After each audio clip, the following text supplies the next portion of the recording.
Hai guys, kembali lagi bersama saya Radikal Silkini. Sekarang kita akan membahas tentang fadail, hakikat saja'ah, hakikat adlah, hakikat hikmah, dan hakikat ikhfa. Tanpa berlama-lama lagi kita lanjut ke pembahasan, oke? Yang pertama kita ada hakikat fadail. Apa sih fadail itu? Jadi fadail itu adalah kelebihan atau keutamaan yang diartikan terhadap sesuatu atau tidak beruntung pada ilmu tentang kelebihan atau keutamaan itu. Agar manusia tertarik pada Al-Quran, Rasul pun memberikan banyak fadail Al-Quran. Meski demikian, ketertarikan manusia terhadap Al-Quran pun sangat bergantung pada iman dan keyakinan janjinya kepada Allah. Misalnya seperti Umar bin Khattab yang sangat tertarik kepada Al-Quran setelah membaca firman Allah. Adapun implementasi dari umul fadail yang mendorong kepada kebaikan antara kita, yaitu mendorong kaum muslimin untuk memperbanyak kebaikan dan menghilangkan perilaku destruktif dan lainnya. Yang kedua, memberikan senjata kepada kaum muslimin untuk menghadapi godaan setan. Dan yang ketiga, memberikan dan mengutamakan pandangan kepada kaum muslimin bahwa Al-Quran bisa menjadi penyembuh atau obat bagi penyakit fisik sebagai Al-Quran, dan bisa menjadi penyembuh atau pengobat penyakit jiwa. Begitu kawan-kawan. Dan yang kedua ada hakikat saja'ah. Hakikat saja'ah merupakan kekuatan nyata, keberanian, tekun, kegagahan, kekuatan hati menghadapi keputusasaan, tenang, sabar, dan menguasai diri. Dan secara istilah dapat diartikan sebagai keteguhan hati, kekuatan pendirian, dan keberanian jiwa yang dimiliki seseorang ketika menghadapi masalah. Untuk mendorong hakikat saja'ah dalam diri kita agar berperilaku baik, berikut adalah hal-hal yang dapat dilakukan. Pertama, introspeksi diri. Kedua, penguatan karakter. Ketiga, kesadaran diri. Keempat, praktek kejujuran, dan masih banyak lain-lainnya. Dan yang ketiga ada adlah.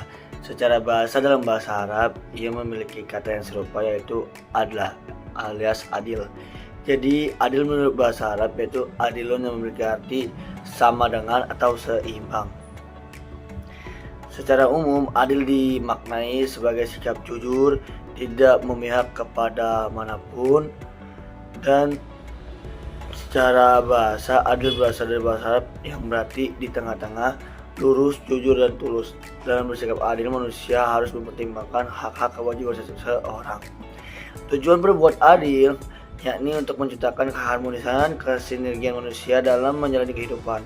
Adil harus dilakukan kepada siapapun, baik kepada Tuhan, kepada diri sendiri, orang lain, makhluk hidup lainnya, dan alam semesta. Contohnya seperti pekerjaan dalam tim yang dibagi secara merata, tetapi sesuai dengan batas kesempurnaan masing-masing. Sederhananya, tugas dibagi secara seimbang sesuai dengan porsinya masing-masing. Yang keempat ada hakikat hikmah.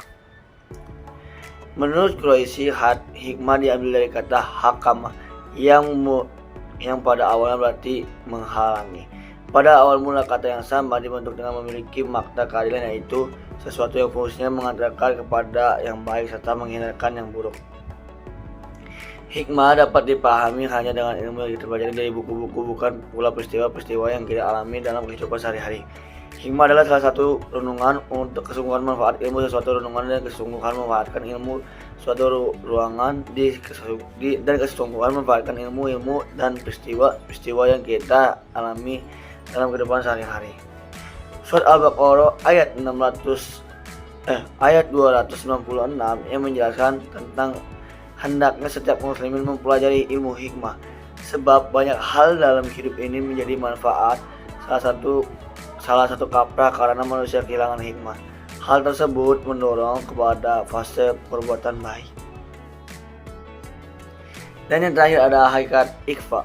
Secara istilah, ikhfa yaitu keutamaan yang dimiliki manusia ketika seseorang itu mampu mengendalikan syahwat dengan akal sehatnya, baik dalam mentahan dirinya dan hubungannya. Secara istilah, pengertian ikhfa adalah menahan diri sepenuhnya dari perkara-perkara Allah yang diharamkan. Adapun implementasi dari ikhfa yang membuat diri seorang menjadi baik antara lain, kita tidak mudah berputus asa ketika sedang berusaha dalam keseharian.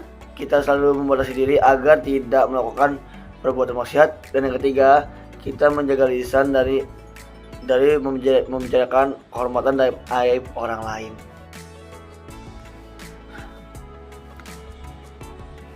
Mungkin hanya itu saja yang dapat saya sampaikan.